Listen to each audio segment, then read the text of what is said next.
تیگران ئەو ئەرمەنیەی هەموو ژیانی بەخشی بە زمان و هونەری کوردی. یەکداکەتش برجا بەلەک حۆری پەری چاوبەلەک کەزیێ ڕەش پۆڕێ خەلەک مەحجمە کار کرد گەلەک یەکداکەتش برجا بەلەک حۆری پەری چاوبەلەک کەزیێ ڕەش پۆڕێ خەلەک مەحجمە کار کرد. ئارام تیگران ناوێکی شیرین لە سەر زمان و دڵان و ئەستێرەیەکی پرشنگداری هونەری کوردی وێڕای ئەوەی ئەرمەنی بوو بەڵام نیو سەدا بەبێ وچان خزمەتی بە زمان و هونەر و دۆزی ڕەوای گەلی کورد کرد. هاوڕێی نزیکی ڕێبەرۆجالان بوو یەکەم سترانی کوردی بە ناوی هاوڕێی سەرۆک بۆ چڕیوە و تا ئەم ڕۆژ گۆرانیەکانی وێردی سەر زمانە.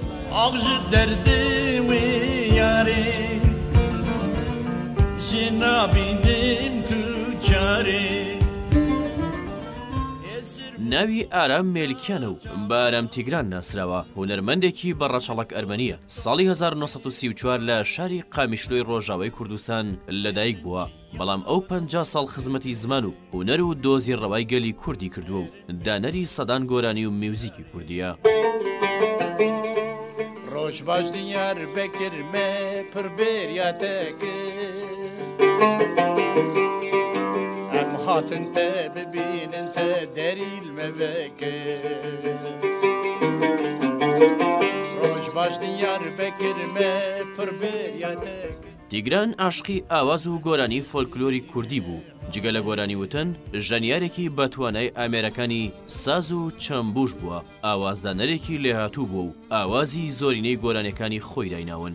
بەدەگمەن کوردێکەی و گوێی بۆ لە شاکارەکانی شەفچوو ئای دڵبەرەی مامۆستا تیگران نەبوو بێ کە هۆنراوەی گەورە شاعیرانی کوردی وەک جگەر خوێنی هەڵبژاردووە بۆ گۆرانیەکانی.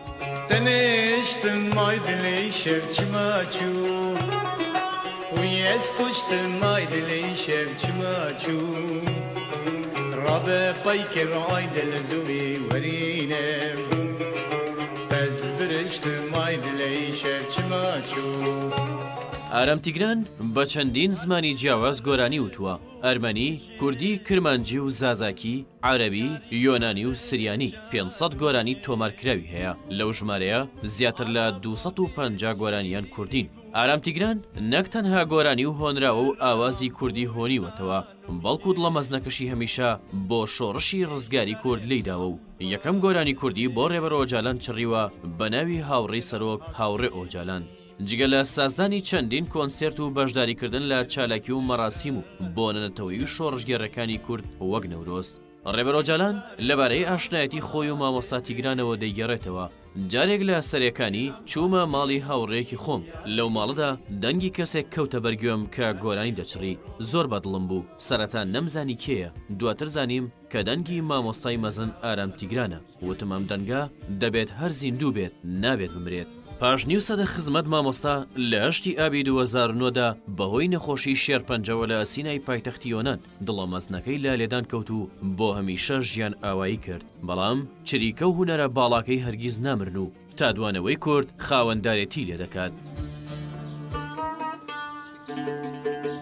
ڕۆژمانە جینامدا هەم شین و هەم شایی دناهێدا دوورکەتنا شیرین یارێ لە من vê کردەریێ